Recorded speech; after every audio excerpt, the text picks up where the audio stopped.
First class পাইছি। তো আমি হাদিসের আলোকে ফতোয়া দিয়ে গেলাম, এই মাদ্রাসা থাকার কারণে আমি শামসুল হুদা মাসুম হাদিসের আলোকে বলে গেলাম এই এলাকার কবর আযাব আল্লাহ কিয়ামত পর্যন্ত মাফ করবে। নারে তাকবীর, নারে রিসালাত, মফিজুল ইসলাম দাখিল মাদ্রাসা। মারহাবা বলে আমার ভাই বাবারা, ভাই পিছনে যারা আছে দাঁড়ায় বসা যারে ভাই, বসো ভাই, কপাল খুল বেশ। মাজালিসুল ইলমি ওয়া রাউদাতুম মির রিয়াদিল জান্নাহ, কোরআন হাদিসের চর্চা যতটুকু জায়গা ততটুকু জায়গায় জান্নাতের বাগান, বাহিরে তো আর জান্নাতের বাগান না সবাই।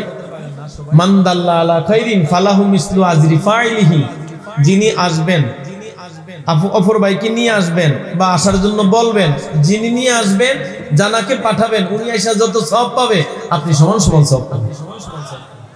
আপনারা খুশি তো? একটু অন্তর থেকে একটু জিকির করেন তো, আল্লাহ আল্লাহ আল্লাহ আল্লাহ আল্লাহ। জবান খুলে, জবান ছেড়ে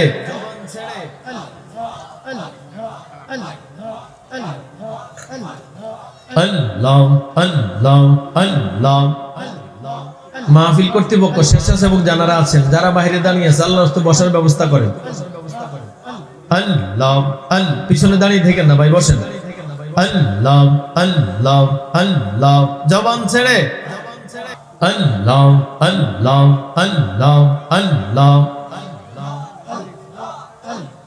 বহু নামে দরা দামে, বহু নামে দরা দামে, কতই নামে ডাকি, জানিতে চাই আল্লাহ তোমার আসল নামটা কি।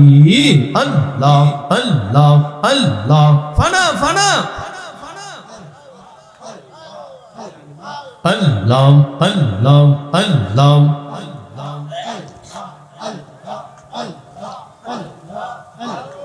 আল্লাহ আল্লাহ আল্লাহ আল্লাহ। কোরআনেতে ঘোষণা যে পাই আল্লাহ, কোরআনেতে ঘোষণা যে পাই আল্লাহ, তোমার নাকি মাতা পিতা নাই আল্লাহ, তোমার নাকি বিবি বাচ্চা নাই আল্লাহ আল্লাহ। কুল হুয়াল্লাহু আহাদ আল্লাহুস সামাদ লাম ইয়ালিদ ওয়া লাম ইউলাদ ওয়া লাম ইয়াকুল লাহু কুফুয়ান আহাদ। আল্লাহ আল্লাহ আল্লাহ।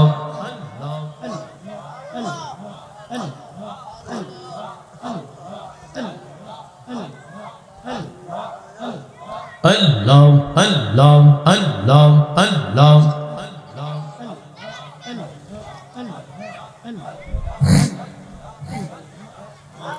লা ইলাহা ইল্লাল্লাহু মুহাম্মাদুর রাসূলুল্লাহ সাল্লাল্লাহু আলাইহি ওয়াসাল্লাম।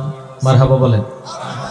যেহেতু পোস্টারে লেখা আছে বড় অক্ষরে তাফসীরুল কোরআন মাহফিল, আর আলেম ওলামার পরিবেশ মাদ্রাসার মাহফিল, এই পোস্টার দেখে আপনাদের মাহফিলের আলোকে কথা বলবো। আল্লাহ তুমি কবুল করো। আমি আপনাদের খেজমতে সূরা আলে ইমরানের 102 নম্বর আয়াত কারিমা তেলাওয়াত করেছি। আল্লাহ যদি অদম নাসিসকে তৌফিক দান করেন, কম সময়ে আমলের নিয়তে, ইখলাসের সহিত, সমাজ সংস্কারের নিয়তে কিছু কথা বলার আশা রাখি। আল্লাহ তুমি কবুল করো। সূরা আলে ইমরানের 102 নম্বর আয়াত আল্লাহ বলেন, ইয়া আইয়ুহাল্লাযীনা আমানুত্তাকুল্লাহা হাক্কা তুকাতিহি, হে ঈমানদারগণ আল্লাহকে ভয় করতে থাকো যেমন ভয় করা দরকার। সুবহানাল্লাহ বলেন। এটা প্রথম অংশ। পরের অংশ, ওয়ালা তামুতুন্না ইল্লা ওয়া আনতুম মুসলিমুন, তোমরা মুসলমান না হয়ে কবরে যেও না। তো প্রথম অংশের তাফসীর আমি এক কথা শেষ করে দিই।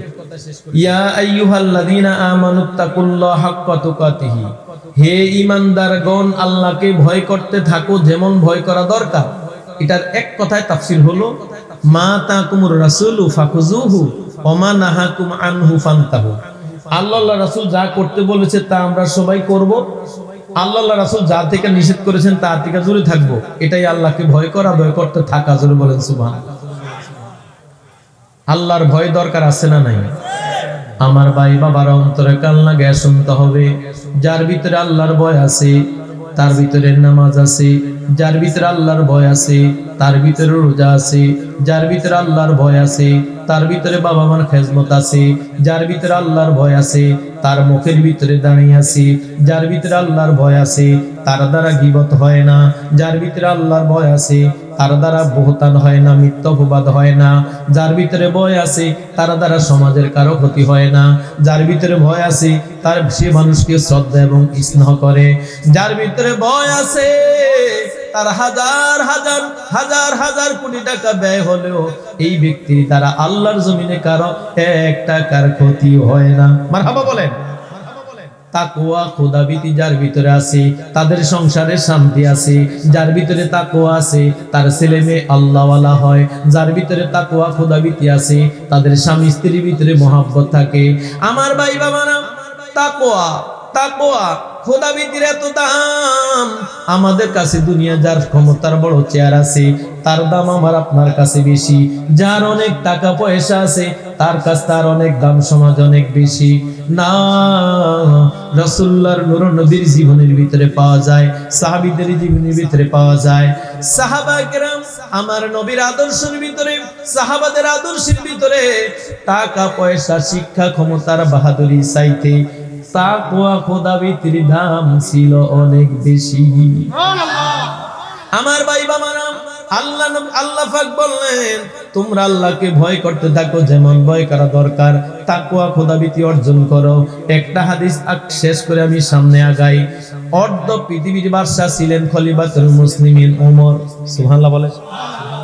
আমাদের দেশে যেমন কারে দিয়ে বুঝাই, ধরেন আমি আমার অবস্থান ঠিক বুঝলেন, মফিজুল ইসলাম সাহেব ধরেন ছেলেরে বিয়ে করাবে বা মেয়েরে বিয়ে দিবে, স্বাভাবিকভাবে ইসলামের দৃষ্টিতে কুফু সমতা ঠিক রাইকেই দেখবে, শিক্ষা সম্পদ সামাজিক অবস্থান দেখে একটা বিবাহ শাদী, এটাই স্বাভাবিক। খলিফাতুল মুসলিমিন ওমরের ছেলে আব্দুল্লাহ ইবনে ওমর, ওনার ছেলের বিয়ের সময় উনি সাহাবীদের বললেন আমার ছেলেরা আমি বিবাহ করাবো, মেয়ে দেখতে থাকো। সুবহানাল্লাহ বলেন।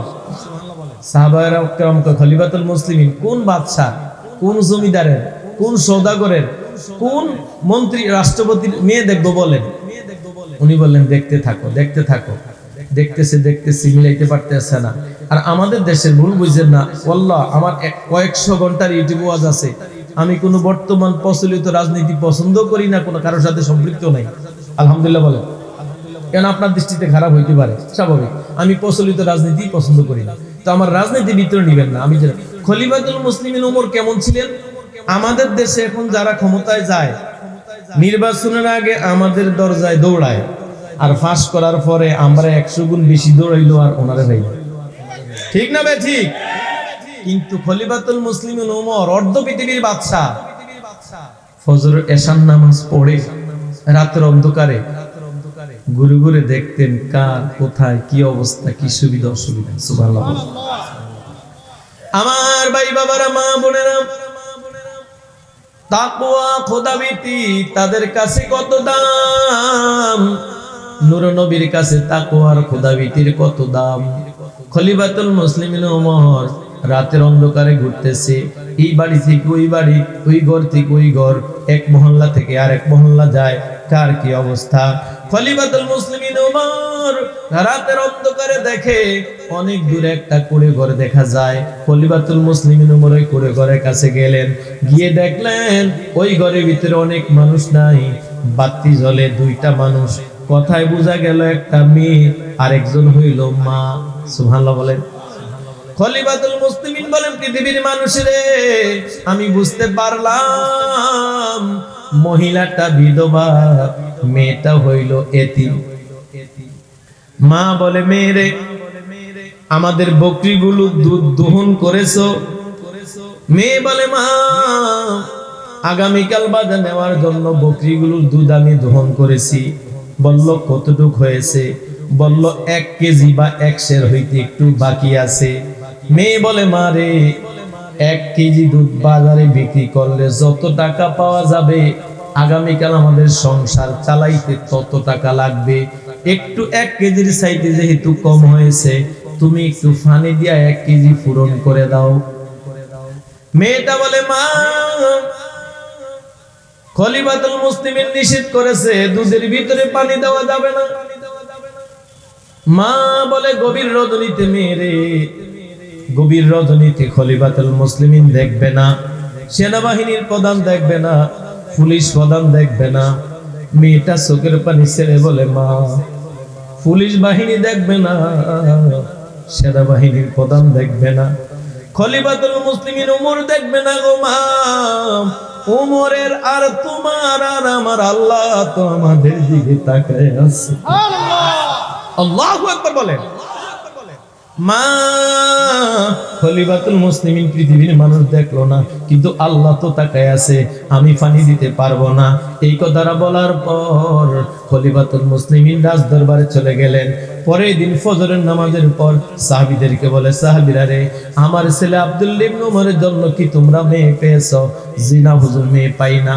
খলিফাতুল মুসলিমিন উমর বললেন, ও সাহাবীরা শুনো, ও নবীর সাহাবীরা শুনো, মেয়ে লাগবে না, মেয়ে লাগবে না, আমার ছেলের জন্য আমি ওমর একটা মেয়ে পছন্দ করেছি।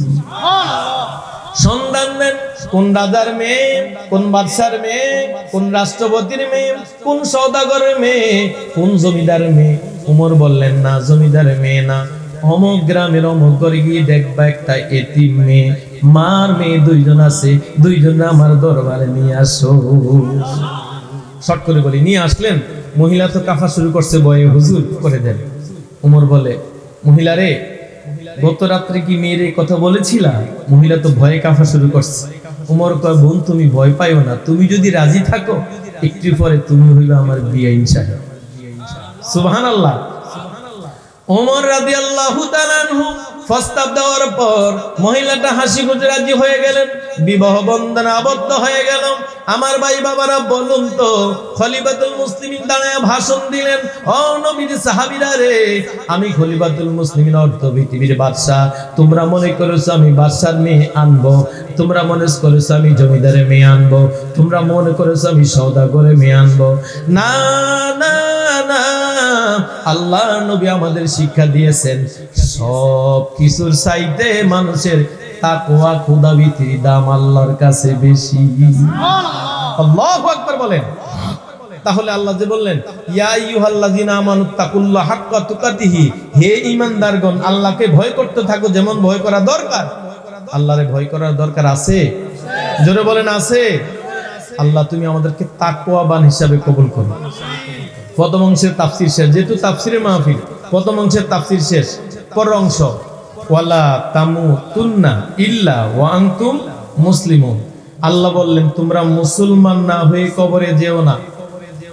আমিও চাঁদপুরের সন্তান, আমার বাড়ি হাজীগঞ্জ, বলাখাল উত্তরে ভাটোরা, অবশ্য বাসা বাড়ি ঢাকাতে সেটেল। যাক, তারপর আমি তো চাঁদপুরের ভাষা বুঝি, এটা আলেমের দেশ। মারহাবা বলেন। চাঁদপুর জেলা হইল আলেমের জেলা। মারহাবা বলেন।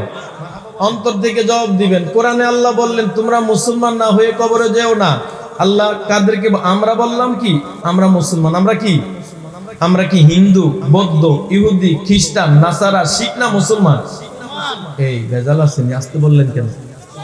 আমরা হিন্দু, বৌদ্ধ, ইহুদি, খ্রিস্টান, নাসারা, শিখ না মুসলমান? আপনারা বললেন মুসলমান, আমি বললাম মুসলমান, আল্লাহ আবার আমাদেরকে বললেন মুসলমান না হয়ে কবরে যেও না। তাহলে আল্লাহর কথা কি ভুল আছে নাকি? কোরআনে কোনো ভুল আছে? কোরআনের শুরুতে আল্লাহ বলছে, যালিকাল কিতাবু লা রাইবা ফি, এটা এমন কিতাব, কোনো ভুল নাই, সন্দেহ নাই, সন্দেহের অবকাশও নাই। মারহাবা বলেন। আমার ভাই বাবারা, আমরা বললাম মুসলমান, আল্লাহ আমাদেরকে বললেন মুসলমান না হয়ে কবরে যেও না। কারণটা কি? এই কারণটা আমার মূল ওয়াজ হবে, আল্লাহ কবুল করো, যে বলেন আমিন। আমার ভাই বাবারা, সূরা আলে ইমরানের 102 নম্বর আয়াতে কারিমার তাফসীর আমরা শুনতেছি। ইমাম ফখরুদ্দীন রাজি বলেন, পৃথিবীর মানুষ আমরা বললাম মুসলমান, আল্লাহ বললেন মুসলমান না হয়ে কবরে যেও না। কারণটা শুনো, কারণ হইল রে, মুসলমান লিখতে 6টা অক্ষরের প্রয়োজন। যদি বলেন কয়টা? আমার দিকে তাকান। মিম, সিন, লাম, মিম, আলিফ, নুন। আলেম যারা আছে সব মুসলমান না, মুসলমান। মিম, সিন, লাম, মিম, আলিফ নুন। মুসলমান লিখতে 6টা অক্ষরের প্রয়োজন আছে, 6টা অক্ষরে 6টা গুণ আছে, 6টা অক্ষরে 6টা খাসিয়ত আছে, 6টা অক্ষরে 6টা চরিত্র আছে। ও পৃথিবীর মানুষেরে, 6 অক্ষরে 6টা গুণ, 6 অক্ষরে 6টা চরিত্র, 6 অক্ষরে 6টা খাসিয়ত যার ভিতরে থাকবে তার নাম হবে মুসলমান। সময় দেখে কম সময় আমি 6টা গুণ বলবো। 6 অক্ষরে মুসলমান, সর্বপ্রথম মিম। মিম যিনি তাফসীর করেছেন, মিম মানে মুহাম্মাদুর রাসূলুল্লাহ সাল্লাল্লাহু আলাইহি ওয়াসাল্লাম। আমার ভাই মামারা, আমি আর আপনি নিজের যেই ব্যক্তি মুসলমান বলে দাবি করব, সর্বপ্রথম মিমের খাসিয়ত থাকতে হবে রে, মদিনার নূর নবীরে আখির নবী মানতে হবে। আমার নবীরে আখির নবী মানেন? নবীর পরে কোন নবী আসবে? কোন রাসূল আসবে? দলিল, মা কানা মুহাম্মাদুন আবা আহাদিম মির রিজালিকুম ওয়ালাকির রাসূলুল্লাহি ওয়া খাতামান নাবিয়্যিন। হাদিস, আনা খাতামুন নাবিয়্যিন লা নাবিয়্যা বা'দা ওয়ালা উম্মাতা বা'দা উম্মতি। আমার নবী বলছে আমার পরে কোনো নবী আসবে না, আমার পরে কোনো রাসূল আসবে না, আমার উম্মতের পরে কোনো উম্মত আসবে না। এখন থেকে কিয়ামত পর্যন্ত যত উম্মত আসবে সবগুলো আমি মুহাম্মদুর রাসূলুল্লাহর উম্মত। সুবহানাল্লাহ। তাহলে যদি মুসলমান বলে দাবি করেন, মিমের খাসিয়ত থাকতে হবে, মদিনার নূর নবীরে আখির নবী মানতে হবে, আমরা মানি। মারহাবা বলেন।